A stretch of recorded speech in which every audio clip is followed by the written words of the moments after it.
మీ ఆయన వదిలేసి వెళ్ళిపోయాడు కదా అందుకేనా లేకపోతే ఇట్లా మాట అది ఎంతవరకు కరెక్ట్ అండి? ఆ కుక్కని ఎట్టినే సూదులు వేసేవాళ్ళు వచ్చి ఏదో ఒక కుక్క తప్పు చేసిందని చెప్పి కుక్కలు ఊళ్ళల్లో కుక్కలు కూడా అట్నే సూదులు వేసి చంపేయొచ్చినాయి. ఏం నిలబడేస్తే కుక్క ఆడను కుక్క కూడా చచ్చిపోయింది. నమస్తే అండి. నమస్తే అండి. ఒకసారిగా వైరల్ గా మారారు మన రేణు దేశాయ్ గారు కుక్కల టాపిక్ లో. జిహెచ్ఎంసీలో కానీ తెలంగాణలో కానీ 400-500 కుక్కలు చంపేశారని చెప్పేసి చాలా మనోవేదన గురవుతున్నారు. సో రిపోర్టర్ మీద కూడా కొంచెం ఫైర్ అవ్వడం జరిగింది అనమాట. ఎట్లా చూస్తారు? తప్పకూడదు అంటారు. అంటే ఇప్పుడు ఒక మాట అండి, చెప్పే విధానం ఉంటుంది. మంచి అయినా సరే చెడు అయినా చెప్పే విధానం ఒకటి ఉంటుంది. సో తను చెప్పడం తను అనుకున్న పాయింట్ అయితే కరెక్టే ఉంది కానీ అది వ్యక్తపరిచేటప్పుడు ఏమైపోయిందంటే రాంగ్ వేలో వెళ్ళిపోయింది. ఓకేనా? అంటే ఇప్పుడు చేసిన మగాన్ని మాత్రం ఏం మాట్లాడరు, వాళ్ళని చంపరు కానీ కుక్కలు చంపేస్తారంటే కుక్క వేరు మనిషి వేరు మగవాడు వేరు. ఓకేనా? ఇక్కడ కుక్కల విషయంకి వస్తాను నేను. ఇప్పుడు మనుషులకి ఒక అబ్బాయి గురించి మాట్లాడారు కదా, దాని గురించి కూడా చెప్తాను నేను. కుక్కల గురించి వచ్చేసరికి ఏంటంటే చాలా వరకు చూస్తున్నామండి మనం. చంపడం అనేది ఒకటి పక్కన పెడితే చిన్న పిల్లలు చాలా మంది గురవుతున్నారు, కుక్కలు చంపేస్తున్నాయి, వాళ్ళు ఎవరు పట్టించుకోవట్లేదు వాటి గురించి. సో నేనేమంటానంటే కుక్కల విషయంలో చెప్పిన మాట మంచిదే, ఎందుకు చంపేశారు అవి కూడా బతకాలి కదా లేకపోతే ఏంటనేది. కానీ నేనేమంటానంటే కొన్ని పిచ్చి పట్టిన కుక్కలు ఉంటాయి, వాటి వల్ల పిల్లలు బలవుతున్నారు. వాడి గురించి ఏం మాట్లాడతారు చెప్పండి? వాడి గురించి ఎవరు మాట్లాడతారు? ఓకేనా? సరే, ఇది ఒక పక్కన పెడతాను. నెక్స్ట్ వన్ అబ్బాయిల గురించి మాట్లాడారు. అబ్బాయిలు మనుషులు అనేది మనిషికి ఉండాలండి. ఆ సిగ్గు అర్థమవుతుందా? మనుషులకు ఉండాలి. రేపు చేయాలా లేదా, ఒక అమ్మాయిని చేయాలా లేదా ఏంటనేది మనుషులకు ఉండాలి. సిగ్గు అర్థమవుతుంది. ఇప్పుడు కుక్కకు తెలియదు కదండి. ఇప్పుడు అక్కడ ఒక చిన్నపిల్ల వెళ్తున్నప్పుడు అది చాలా లేదా ఏంటో తెలియదు, దానికి ఏంటి పోయి కరవడమే ఇది అర్థమవుతుంది. అందుకే కదా కుక్కను మనం బయట పెడతాం కానీ ఇప్పుడంటే ఇంట్లో ఫ్రెండ్లీగా పెట్టుకుంటాం కానీ కుక్క ఎప్పుడు బయట ఉంటుంది. కాపలదారులు అంటారు, మనిషి కాపలదారులు అంటారు కదా. అర్థమవుతుందా? చాలా డిఫరెన్స్ ఉందని. కాకపోతే ఒక చిన్న మాట తప్పుగా అనుకోవద్దండి. ఆమె మంచి చెప్పడానికి వచ్చినప్పుడు కొంతమంది నెగిటివ్ కామెంట్స్ చేశారండి పర్సనల్గా. మీ ఆయన వదిలేసి వెళ్ళిపోయాడు కదా అందుకేనా లేకపోతే ఇట్లా మాట అది ఎంతవరకు కరెక్ట్ అండి చెప్పండి? ఇప్పుడు ఆ మాట్లాడాలనుకుంది కుక్కల గురించి. అర్థమవుతుందా? వాళ్ళని ఇలా హార్మ్ చేయొద్దు వాటిని లేకపోతే ఇలాంటి మాట్లాడుతుంది. దానివల్ల కుక్కల వల్ల పాజిటివ్ ఉంది, నెగిటివ్ ఉంది మనకి. అర్థమవుతుంది. కొంతమంది ప్రాణాలు పోతున్నాయి బయట, పాపం నార్మల్ నడుచుకొని వెళ్ళిపోతుంటే సప్పండి అది ఎప్పుడు వచ్చి కరి చేస్తున్నా తెలియడం లేదు. దానివల్ల హార్మింగ్ ఉంది మనకి. అలా అని చెప్పి కూడా మంచి కూడా ఉంది, మనతో పాటు ఫ్రెండ్లీగా ఉంటున్నాయి. తోడు లేని వాళ్ళకి, సింగిల్గా ఉన్న వాళ్ళకి అవి తోడు అవుతున్నాయి. విశ్వాసం కూడా ఉంటుంది. మనం ఏ జంతువుని విశ్వాసాన్ని పోల్చండి, కుక్కని తప్ప. అట్లా కూడా ఉన్నాయి, మంచి చెడు రెండు ఉన్నాయి. కాకపోతే నేనేమంటానంటే ఆ మంచి చెప్పడానికి వచ్చిన ఒక పర్సన్ని మీరు నెగిటివ్గా పర్సనల్ లైఫ్ని గెలికితే ఎంతవరకు కరెక్ట్ అని చెప్పండి? పవన్ కళ్యాణ్ గారిని ఇది తీసుకొచ్చారండి దీంట్లోకి, నాకు అర్థం కాదు. ఆయన ఏం చేశారు మధ్యలో? ఆయన మాట్లాడాడు కుక్కల గురించి, లేకపోతే రేణు దేశాయ్ గారు పవన్ కళ్యాణ్ గారిని ఏమైనా తీసుకొచ్చిందా? లేదు కదా. పర్సనల్ ఎందుకు అటాక్ చేస్తారు మీరు? ఓకే, మీ పిల్లల్ని ఎప్పుడు కరవలేదు, మీ పిల్లలు కరిస్తే తెలుస్తుంది అని చెప్పేసి అన్నారంట. ఇప్పుడు వాళ్ళ పిల్లలు కరిసేదాకా కరవపోతే ఏంటండి? ఆమె చెప్పాలనుకుంది మంచి అన్నప్పుడు వాళ్ళ పిల్లల జోలికి ఎందుకు వెళ్తున్నారు మీరు? అర్థమవుతున్నా? పర్సనల్ లైఫ్కి ఎందుకు అటాక్ చేస్తున్నారు? పిల్లల జోలికి ఎందుకు వెళ్తున్నారు? మీకు మంచి చెప్పాలని వచ్చారండి మొన్న శివాజీ గారు. ఇప్పుడు ఈమె చెప్పడానికి వచ్చింది, కాకపోతే వే ఆఫ్ టాకింగ్ శివాజీ గారిది సేమ్. అర్థమవుతుందా? మొత్తం మంచి చెప్పి 2 మాటలు దొల్లేశారు. అర్థమవుతుందా? దానివల్ల ఆయన పాప నెగిటివ్ అయిపోయాడు. అది చెప్పాలని మంచే, కానీ 2 మాటల వల్ల నెగిటివ్ అయిపోయారు చాలా మంది, కొంతమందికి, అనసూయ గారు ఇలాంటి వాళ్ళకి. ఇప్పుడు ఏమి కూడా చెప్పాలనుకుంది మంచే, కాకపోతే అవతల పర్సన్ ఎవరైతే రెచ్చగొడుతుంటారు అక్కడ ఉన్న వాళ్ళు, దానివల్ల ఆమె ఏంటంటే పక్కన వెళ్ళిపోయింది అనమాట మాట్లాడేటప్పుడు. సో ఇలా జరుగుతుంది. మీరు ఇలా కానీ నెగిటివ్గా లేకపోతే పర్సనల్ లైఫ్ని కానీ అటాక్ చేస్తూ ఉంటే మాత్రం ఫ్యూచర్లో మంచి చెప్పాలనుకున్న ఏ మనిషి కూడా ఇంక ముందుకు రాడు. దీనివల్ల మీకు మంచి పోతే దేశానికి ఏమొస్తుంది ఇంక ఫ్యూచర్లో? ఆల్రెడీ సగం నాశనం అయిపోతుందండి దేశం. అది మీకు అందరూ తెలుసు, కొత్తగా చెప్పక్కర్లే. ఇంకా పోగా ఇంకెంత నాశనం అయిపోతుంది? చెప్పాలి, మంచి చెప్పడానికి వచ్చిన వాళ్ళని అడగండి, ఇలా కాదు ఇలా మాట్లాడండి అని చెప్పండి. అంతేగాని మీరు పర్సనల్ లైఫ్ తీసుకెళ్ళొద్దు, పర్సనల్ లైఫ్ గెలకద్దు. దీని గురించి ఆమె మంచిగానే మాట్లాడింది అనుకుంటున్నాను నేను కూడా నా సపోర్ట్ కూడా ఆమెకే చాలా బాగా మాట్లాడింది.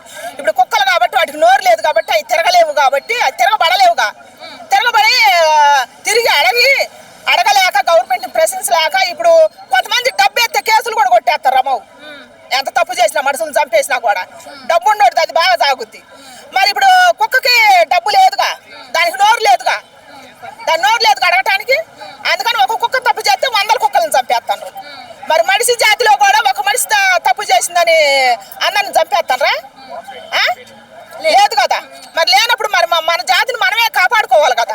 అయితే మరి మీరు అన్నట్లే ఈ మధ్య కాలంలో చూసుకున్నట్లయితే చిన్నపిల్లల మీద కుక్కలు ఎక్కువ దాడులు చేస్తున్నాయి కదా, సో దీని గురించి మీరు ఏమంటారు? అసలు అది ఎక్కడో జరుగుతున్నాయి. ఇప్పుడు కుక్కలు ఊళ్ళల్లో కూడా కుక్కలు, ఇప్పుడు మా ఇంట్లో కూడా కుక్క ఉందమ్మా.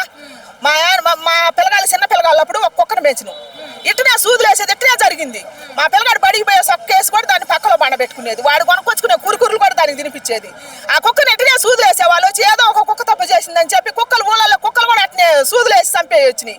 ఏడు నిలబడేస్తే కుక్క ఆడను కుక్క కూడా చచ్చిపోయింది. అట్టాటి కనిపెట్టారు.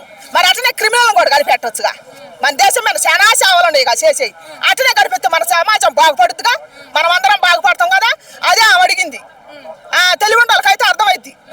అంటే ఈవిడ మాటల పైన వ్యాఖ్యల పైన చాలా మంది వ్యతిరేకత అనేది వ్యక్తం చేస్తున్నారు. అంటే మీరు ఏసీల్లో ఉండి ఇట్లా మాట్లాడడం కరెక్ట్ కాదు, సో బయట కుక్కలు ఎంత ఇబ్బంది పెడుతున్నాయో మీకు తెలియాలి అని చెప్పేసి అని అంటున్నారు. దీని గురించి మీరు ఏమంటారు? బయట కుక్కలే ఇబ్బంది పెడుతున్నాయి, మరి బయట మనుషులు కూడా చాలా ఇబ్బంది పెడతారు. ఎవరి స్వార్థం కోసం వాళ్ళు, ఎవరి స్వార్థం కోసం వాళ్ళు మనుషులు కూడా చాలా ఇబ్బంది పెడతారు. నిన్న మొన్న అసలుకి మన అనుసూరి గారు కూడా ఆమె వేసుకునే బట్టల కోసం చాలా ఇబ్బంది పెడుతుందిగా. మరి దాని గురించి కూడా మాట్లాడొచ్చుగా. మరి ఆ తల్లి బాగా బయటికి వెళ్ళి సమాజం గురించి, సమాజం మీద ఏం జరిగినా అన్ని వివరించింది. చెవులుండోళ్ళకైతే చక్కగిని పడతాయి, కళ్ళుండోళ్ళకి కూడా అర్థమైతే, జ్ఞానం ఉండి చూస్తే అన్ని అర్థమైతాయి. మరి దీని గురించి మరి మాట్లాడొచ్చు కదా. ఆమె ప్రతిదీ ఆ కుక్కను పెట్టుకొని ప్రతిదీ చెప్పింది. మన సమాజం మీద జరిగే చెడు అన్యాయాలు అరాచకాలు మొత్తం చెప్పింది. మన జీవన వ్యవస్థ పాడైపోతుందని. మరి దాని గురించి ఆలోచించాలిగా. మరి మంచిదేగా. మేడం చెప్పింది కరెక్టే. రేణు దేశాయ్ గారు ఎందుకు చంపుతున్నారు కుక్కలను? కుక్కలు చంపుతున్నారంటే కుక్కలు ఇంట్లో పెంచుకుంటున్నారా, బయటికి వదులుతున్నారా? అది ముఖ్యం కదా. ఇప్పటి నుంచి లేవు కదా కుక్కలు, ఇప్పుడు ఇంట్లో పెంచుకుంటున్నారు కుక్కలు. కొన్ని కరువయి, కొన్ని మంచిగా ఉంటాయి, కొన్ని ఎట్లుంటాయి. మనకు తెలియనిది ఏముంది? మనము మానవులము, జంతువులను మనం చంపదు. మనకేమైందని మనకేమైందని తెలుస్తుంది. మన జంతువులకు తెలుస్తుందా? తెలియదు కదా. తెలియనప్పుడు ఆమె అడిగినప్పుడు క్వశ్చన్ అది కరెక్టే, కానీ మనం ఆలోచించాలి కదా కొద్దిగా. కుక్కలు ఎందుకు చంపుతున్నారు అంటే కొంతమందిని కరుస్తున్నాయి, పిచ్చి కుక్కలు ఉన్నాయి, మంచి కుక్కలు ఉన్నాయి. అందులో మరి ఏది కరిచిందో ఎవరు తెలియదు కదా. అవునా కదా? ఇప్పుడు ఏ కుక్క కరిచిందో నీకేం మంచి కుక్క. ఇప్పుడు అన్నది ఆమె కోర్టుకు పోయింది, ఎగ్రీసీగా మాట్లాడిందంటే ఆమెకు బాధ వేసింది కాబట్టి మాట్లాడింది. ఆమె ఏమంటుందంటే ఎవరైతే క్వశ్చన్ చేస్తారో రిపోర్టర్స్ ఆ ప్రెస్ మీట్ లో వాళ్ళపైకి చాలా కోపంతో మాట్లాడింది. ఏమని, మీరు ఒక పూట ఎవరికైనా అన్నం పెడుతున్నారా, ఇప్పుడు కుక్కల్ని మాట్లాడితే వచ్చి నన్ను క్వశ్చన్ చేస్తున్నారు, మీరు ఫస్ట్ పెట్టి మాట్లాడండి అన్న. దాని గురించి ఏమంటారు? పెట్టి మాట్లాడి ఆమె అన్నం పెడుతుందేమో, అందుకో ఆమె నేను చాలా రోజుకి 9 కుక్కల నుంచి 10 కుక్కల వరకు నేను ట్రీట్మెంట్ చేయిస్తున్నాను, నా దగ్గర ఒక టీం ఉంది, సో నేను చూస్తున్నాను, మీరు ఏమైనా అట్లా చూస్తున్నారా అని రిపోర్టర్స్ ని క్వశ్చన్ చేసి ఆల్మోస్ట్ లేచి అరిసింది ఆమె ప్రెస్ మీట్ లో లేచి. ఓకే, ఈ రోజు మీరు కుక్కల గురించి చెబుతున్నారని హైకోర్టు పోయారు. ఎంతమంది పెడుతున్నారో నీకు తెలుసా? ఎంతమంది ఈరోజు అన్నం పెడుతుర్రో? నువ్వు ఒక్కదాన్ని 9 కుక్కలకు పెట్టినావు కానీ ఎంతమంది పెడుతుర్రో తెలుసా? తెలియదు కదా. ఈరోజు ఇంతమంది పెడుతున్నారని మనం చెప్పలేం కదా. నువ్వు మీడియా నీ దగ్గరకు వస్తుంది కాబట్టి నువ్వు అడిగినావు, దానికి సరైన సమాధానం చెప్పాలి. కానీ ఏదో మనం మరిచినట్టు చెప్తే బాగుండదు కదా. అంటే రిపోర్టర్ ఏమన్నాడంటే ఇంట్లో ఏసీ వేసుకొని కూర్చున్నంత ఈజీ కాదు బయట కుక్కలు చూడటము అన్నాడు. అది ఎంతవరకు కరెక్ట్? ఆయన అడిగిందివి కరెక్టే, మనం చెప్పిన దానికి తప్పు కాదు. ఆయన అడిగిందివి కరెక్టే ప్రెస్ రిపోర్టర్. ఎందుకంటే కొంతమంది ఎంతమంది చూస్తున్నారు, ఎంతమంది చూడకొచ్చో తెలియదు కదా. రిపోర్టర్ అడిగారు, నీకు సమాధానం కరెక్ట్ చెప్పు, అంతేగాని ఏదో ఇష్టం వచ్చినట్లు మాట్లాడితే కాదు కదా. నువ్వు ప్రశ్నించకపోతే మైక్ ఎందుకు? ఈరోజు ఎవరింట్లో వాళ్ళు ఉంటే నువ్వు హైకోర్టుకి ఎందుకు వెళ్తావు?